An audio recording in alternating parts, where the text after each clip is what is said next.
it's really important that we remove toxins from our life. A detox is eating food, organic produce or spray-free produce. And if you can't access it or can't afford it or don't want to invest in it, you can wash it. You can wash it with fruit and veggie washes. They have been shown to remove 96% of listen to these words, fungicides, rodenticides, herbicides, pesticides. We've got to get this stuff out of the things we're putting in our body. We are killing ourselves. Feel better with Jackie Bowker. We ran a webinar during the week on gut health and the 3 things that may be sabotaging your performance. The response was overwhelming. We had so much fun. I've popped the link in the show notes and I promise you it will be a really valuable use of your time to learn this information and so you can perform better. This excerpt is a section of the webinar that I think will blow your mind. So I've popped in here for today's episode. Enjoy. Just eat real food. I want to demonstrate how important this is, my passion for the children of the future. Anyone's heard this acronym before, Just Eat Real Food?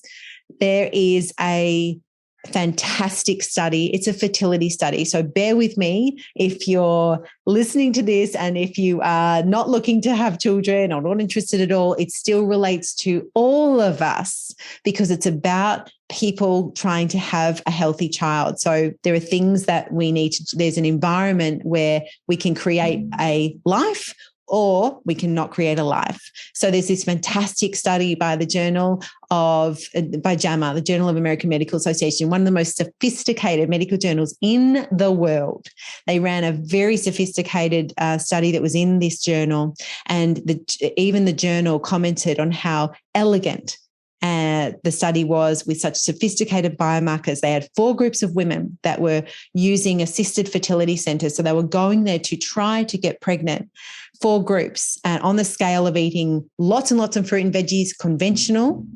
So going to, say, the supermarket or buying foods that were not spray-free or organic, fruits and veggies, on the scale to eating organic fruits and vegetables. So they compared the 2 groups on outer edge of the 4 groups, the group that were eating lots and lots of fruits and vegetables bought conventionally, so with pesticides, herbicides, fungicides, rodenticides, to the group that were eating all organic fruits and veggies. And both groups were eating loads of fruit and veggies.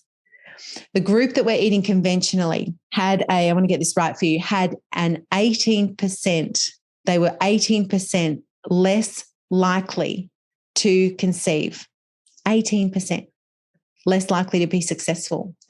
And here's the kicker. The ones that were successful had a 26% less likely chance of delivering a live birth.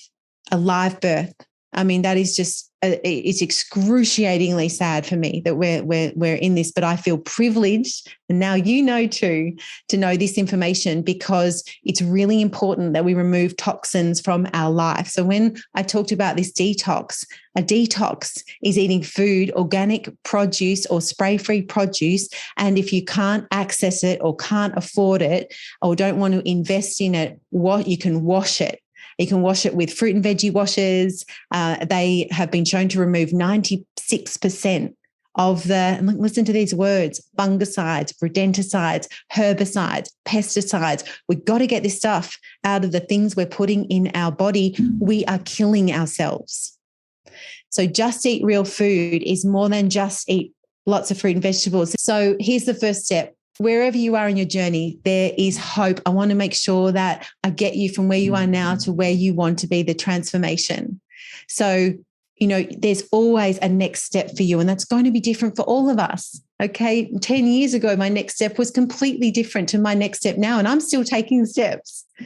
If you can just go wheat-free, dairy-free, sugar-free, and soy-free. Soy is creating a host of issues with hormones, with our estrogens, where, we're killing ourselves. If we can just remove those foods, and don't feel deprived, you're just swapping them. We live in a world now where there's so much choice, so much options. Gluten-free, dairy-free, sugar-free, soy-free, you are going to feel better. Now, how much better you feel, you need to keep digging deeper. Another really beautiful tip that really has improved my health and the thousands of people that I help is overnight fasting. So I specifically didn't use the word intermittent because I find that it kind of freaks people out. It's like a bit scary, isn't it, talking about intermittent fasting? What that means is a break. And I know you're all, well, hopefully you're sleeping, but we sleep for a period of the time where you're not eating while you're sleeping. And so that is intermittent fasting. Now, what we want to do is to try and have that in a really supportive way for you. When I brought in overnight fasting, a longer overnight fast, and I moved from 12 very slowly up to 13 to 14 to 15 to 16, and now I can go pretty easily up to 24. That doesn't mean I do it all the time. It's a very strategic implementation of overnight fasting. What happened was my bloating disappeared. My energy skyrocketed. And what was happening was I was slowly helping my body to be more metabolically efficient, really a lot easier to manage weight as well. So, but we are individual. Going from 10-hour overnight fast to 16-hour overnight fast is a huge shock to the body, and it may not serve you. Fasting, if you're still cycling, you've got the first half of your cycle pre-ovulation and the second half of your cycle post-ovulation, and fasting at different times overnight also may be necessary. So it's really important to listen to your body and work out what's helping you and what's not supporting you. You don't need to clock watch. Like if you wanted to eat at 12 and you really, really like feeling, maybe you're getting a bit of brain fog or you're finding it difficult to concentrate and it's 10 a.m., like it's time to eat. We don't need to put our body under undue stress for the sake of 2 hours. So it's really about just having a really beautiful, innate, natural approach to what's working for you and what's not. Keep reaching to feel better, because the world needs you to feel good so you can share that very special gift that only you have.